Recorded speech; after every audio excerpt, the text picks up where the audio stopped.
Achilles, in Greek mythology, son of the mortal Peleus, king of the Myrmidons, and the Nereid, or sea nymph, Thetis. Achilles was the bravest, handsomest, and greatest warrior of the army of Agamemnon in the Trojan War.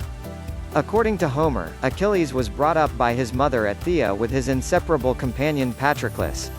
Later non-Homeric tales suggest that Patroclus was Achilles' kinsman or lover.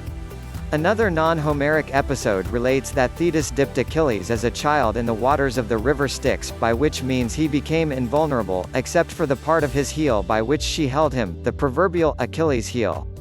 The later mythographers related that Peleus, having received an oracle that his son would die fighting at Troy, sent Achilles to the court of Lycomedes on Scyros, where he was dressed as a girl and kept among the king's daughters, one of whom, Didamia, bore him Neoptolemus.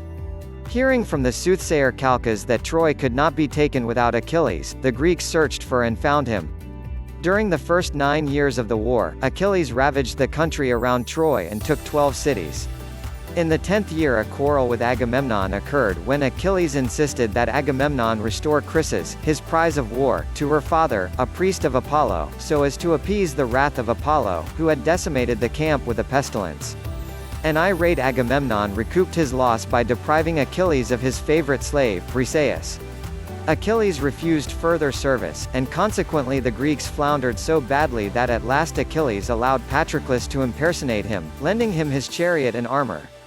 Hector, the eldest son of King Priam of Troy, slew Patroclus, and Achilles, having finally reconciled with Agamemnon, obtained new armor from the god Hephaestus and slew Hector. After dragging Hector's body behind his chariot, Achilles gave it to Priam at his earnest entreaty. The Iliad concludes with the funeral rites of Hector. It makes no mention of the death of Achilles, though the Odyssey mentions his funeral. The poet Arctinus in his Ethiopies took up the story of the Iliad and related that Achilles, having slain the Ethiopian king Memnon and the Amazon Penthesilea, was himself slain in battle by Priam's son Paris, whose arrow was guided by Apollo. Thank you for watching. If you like this video, please subscribe to our channel.